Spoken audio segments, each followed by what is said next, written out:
really very helpful. And I'm really glad to have it available to me. But it's weird. Who came up with this? I mean,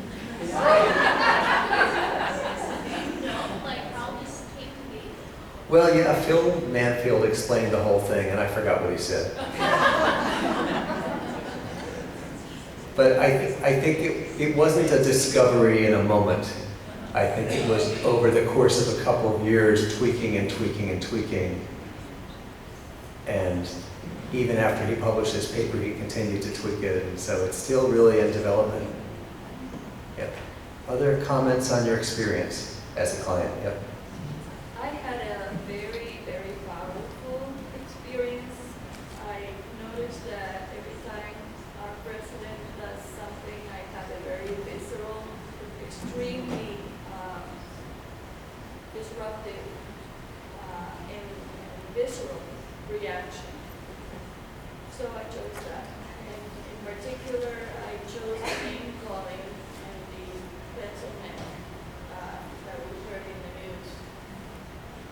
So the first flash, I heard a voice in my head, very loud, that said, "Motherfucker."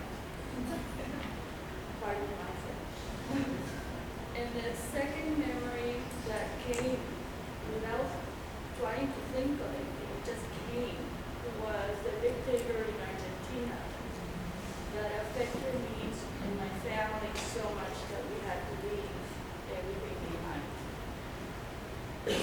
So the such went from 9 to 3.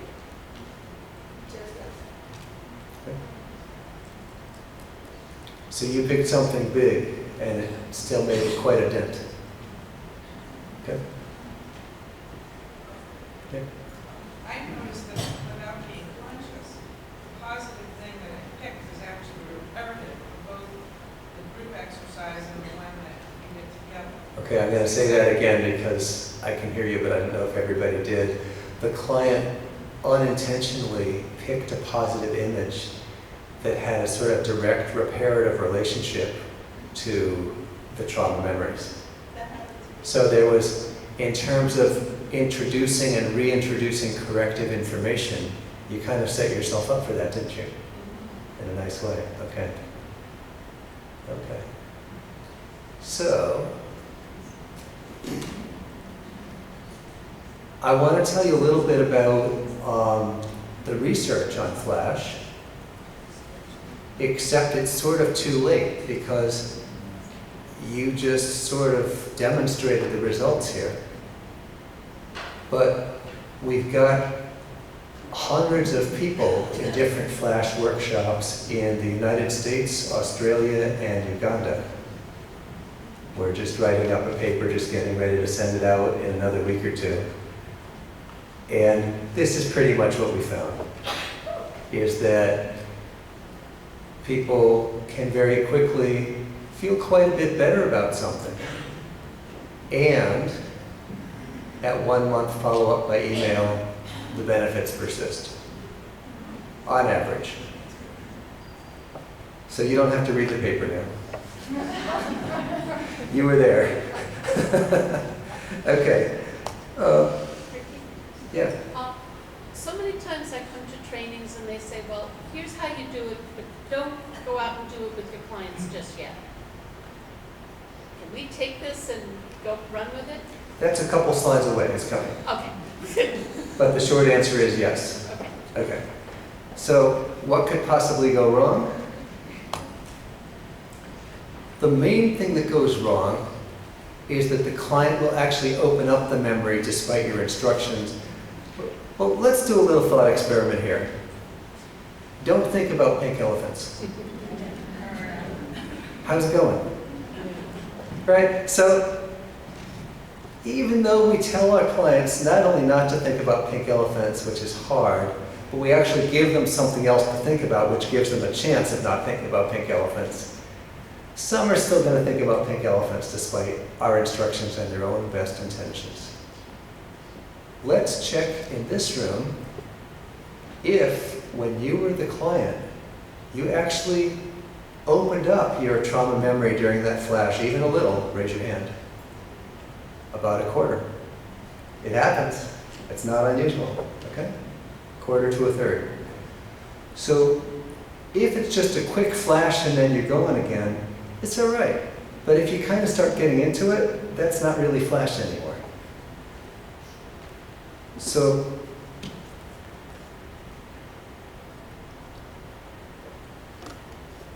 when you're doing your occasional check-in with your client and you're finding out that that's what's happening with them, you can give them a little extra coaching on how to avoid that. Maybe imagine the memories inside the closed book, and during flash they might look at the book but they're not going to open the book. Or put the memory in a container, you know, just the containers we use, contain the memory, and then do the flash the same way. So you just try things. There's a couple of ideas, but you know what you do when you get a problem is you find out what's going on, what makes the problem, let's try to solve it. So there are a couple of ideas. You keep on trying until something works.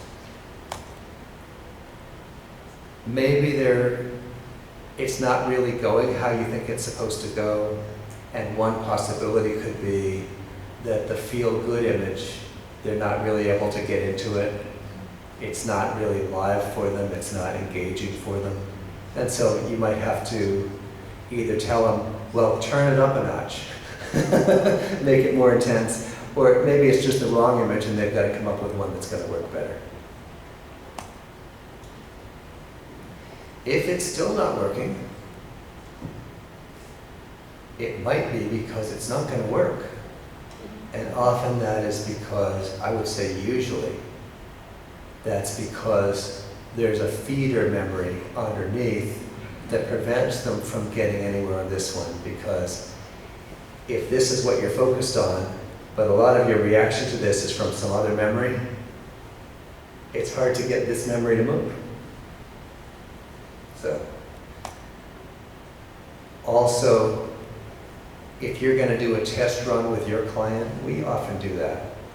We often start with something small and discrete, or supposedly discrete. It might not be very responsive to flash, because if the SUDS is already a 3, how low can it go?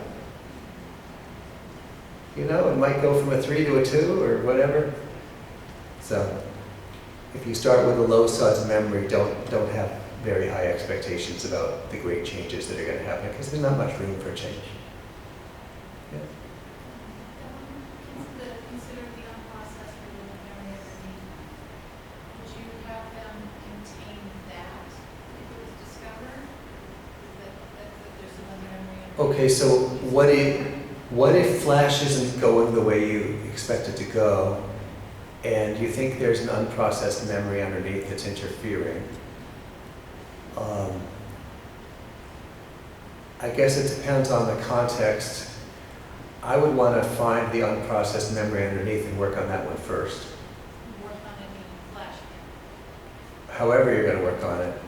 Because I like to go in chronological order, because otherwise the unprocessed memories underneath do interfere sometimes. Yeah. So what makes this work? A lot of it's about attunement. A lot of it's about paying attention to your client so that you know when it's going well and when it's not going well. And if it's not going well, you can find out why and try to solve the problem. You want to make sure the client doesn't spend time on the memory. Whoops. And, hold on.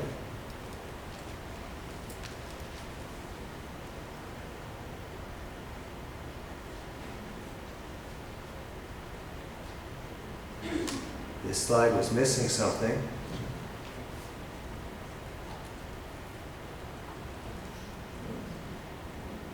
Okay. Practice. You know, I keep referring to Phil Manfield because he developed this, and he gave a big 3-hour presentation at the EMDR conference last year. And he said, I could teach this in 15 minutes. It's pretty simple, right? There's not much to it. And I was talking to him the other day, and he said, yeah, made my 3-hour workshop a 6-hour workshop again. He said because when it was just a 3-hour workshop, people weren't doing it. But by the time they get through a 6-hour workshop, they've practiced enough that they feel comfortable with it, and then they use it with their clients. So you already know how to do it. There's nothing else to say. And if you practice like crazy, you become comfortable with it, and then you really use it. Whereas if you don't practice, you never get comfortable, and then it doesn't become part of your repertoire. So there's really not much to it. Sure, there's a couple little problem-solving things, but it's really all about trying it out a bunch of times so that you get used to it. So when would you do that?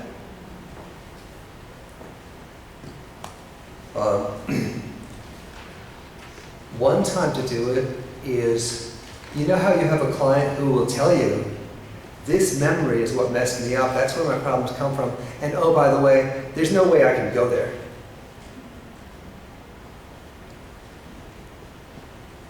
So, first of all, I recommend that you take the client through trauma healing with all the earlier memories first, because even if this memory was a 10, it really was terrible, there's also going to be some sore spot reaction to the memories underneath, right? Because it's going to hit existing wounds, and so it's going to feel like a 100. When you clean up the memories underneath, it's down to a 10, which is still pretty bad, but at least it's not 100 anymore. And then, if the client is still afraid of it, you flash it first. That brings it down to a 6 or whatever, and even if it's that numb 6 that feels like it's not really done, at least the client can face it now. And you never know, you might get down to a 1. You know, and actually get some of the transformation done.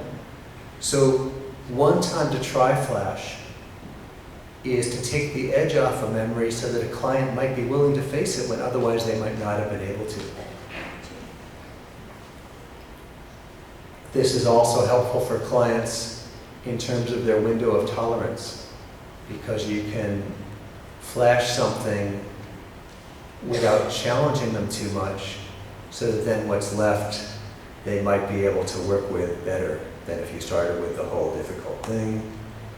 Oh yeah, even when you know a client could handle the memory, why not flash it first? See how much you can clean up quickly before you have to go in with our now slower method. When did you ever think that EMDR would be the slower method, right? But things keep changing. So maybe you can take a chunk out with flash quickly, and that speeds up the whole session. And once you've hit the floor with flash, you don't have to pull your hair out or try to problem solve. It's just like, okay, we got what we got, now we'll move on to the standard EMDR. I want to orient you to some references, and then there'll be time for further questions or comments.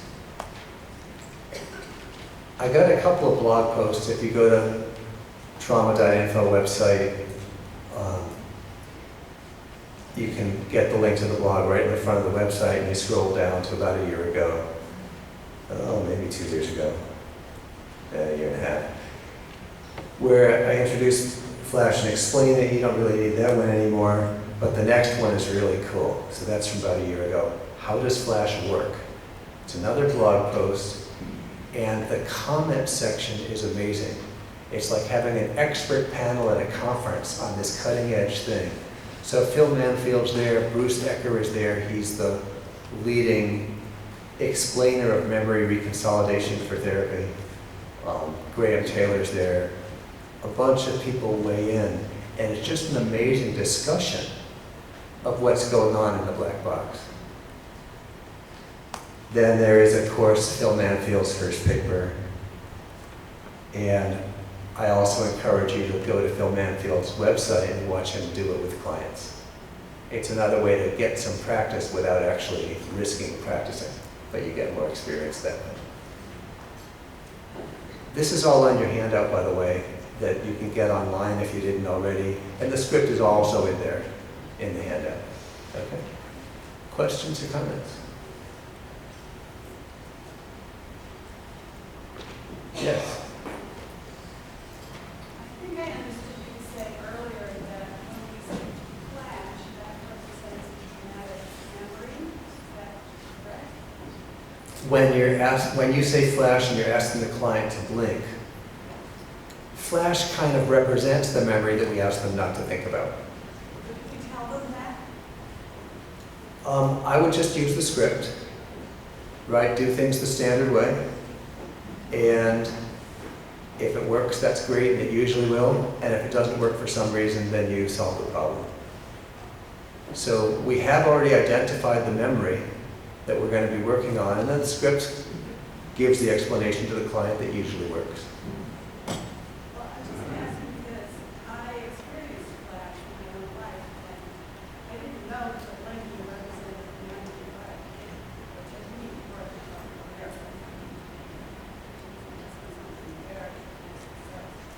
there. Sorry, I can't hear you very well. Be louder, please. I had an experience as a client with flash, and my therapist did not say anything about the blinking representing the traumatic memory. Right, and it's not in the script either. But it worked miraculously. Great. Okay. Yeah. So, no, I think everybody sort of understands that the blinking represents the memory, but we don't normally explain that to the client unless there's some reason to. So I would rely on the script unless it doesn't work in a particular situation, and then you solve that problem. Other questions or comments? Yeah? I noticed there are two different protocols in the handouts. Oh yeah, for therapists trained in PC, we do it a little differently. Yeah. Yeah. And is that more helpful, less helpful? If you're trained in PC and you're using PC with your client, you use the PC version of Flash.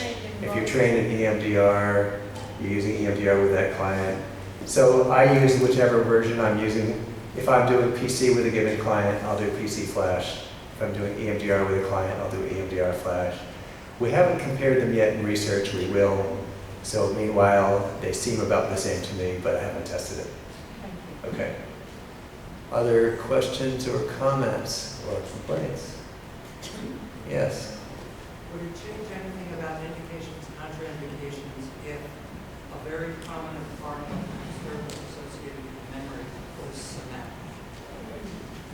Stomach cramps, shaking, things like that. Okay, so the question is, would you do anything different in terms of, would you even use Flash, or would you do Flash in a different way at all if the traumatic memory has a strong somatic component?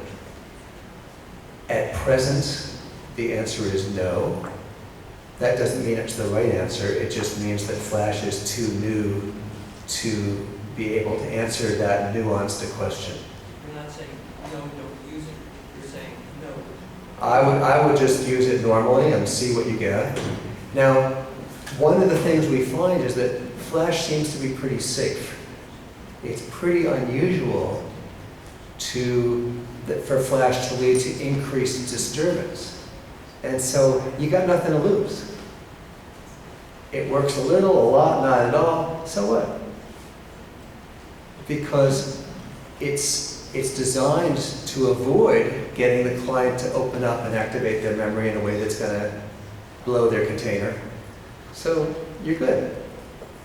Yeah. So I wouldn't be afraid to use it just because the memory was more somatic or more cognitive or more this or more that. I would try it and see what happened. Yep. You know what? There's a fan right behind me, so thank you. Is there research yet, or do you have any thoughts on using it for early intervention? Lots of thoughts. The question is, what about early intervention? So there's a lot of people having a lot of big dreams about the potential for Flash, and that's one of the directions. I just applied for a fellowship to the World Health Organization and wrote about Flash in that application because, of course, they're trying to get help to people who need it in under-resourced communities. And so what if you can train paraprofessionals to go in after a disaster or, you know, picking up the pieces after a war or whatever, and just flash everybody in sight? They're not going to get to zeros, but they get somewhere. You know, can you do that? Maybe. We don't know yet. We haven't tried it out. What if you can put a computer program online and have people self-administer so they never even have to report what happened to them, but they can still get some benefit? Hasn't been tested yet, but these are at least potential applications that have yet to be developed and tested.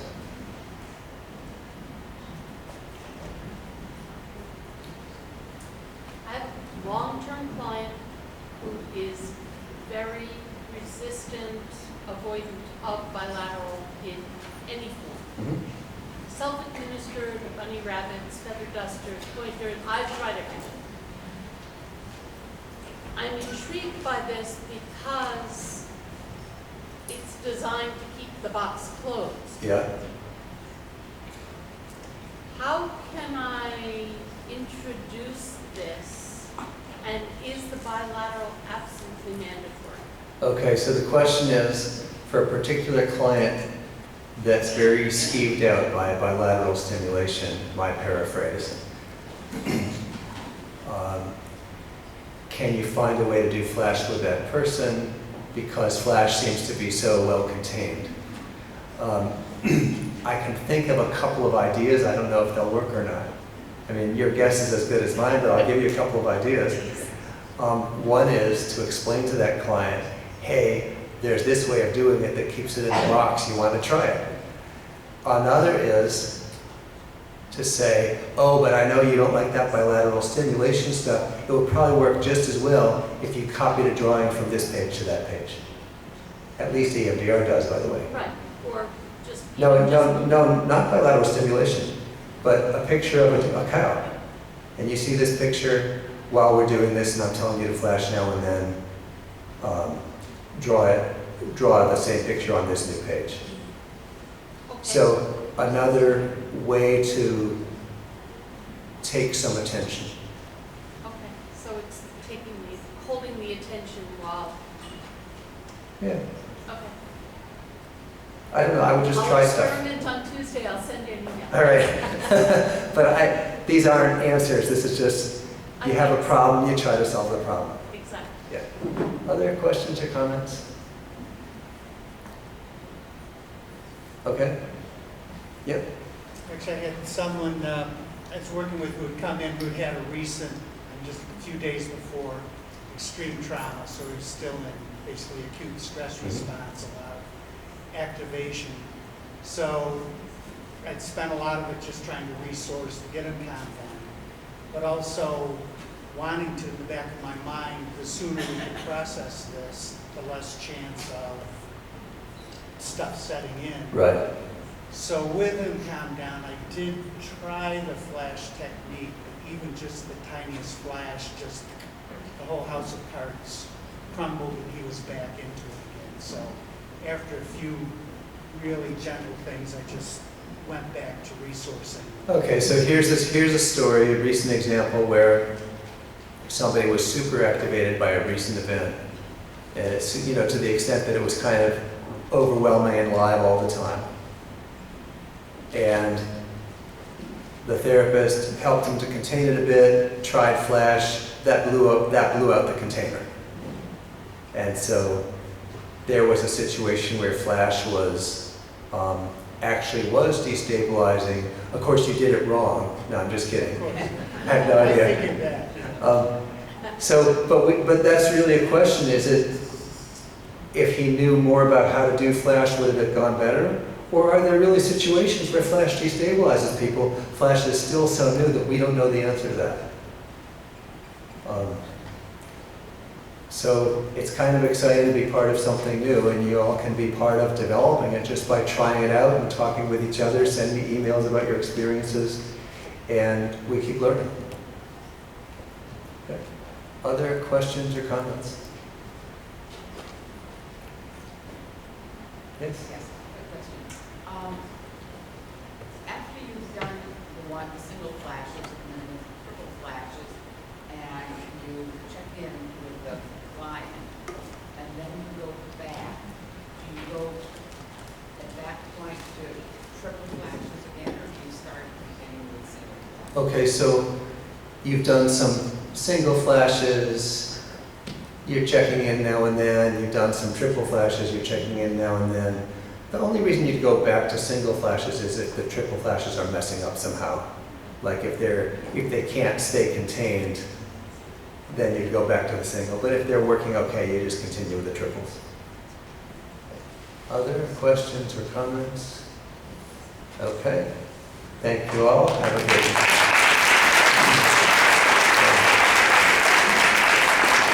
So work hard, try this on lots of clients, try it on each other.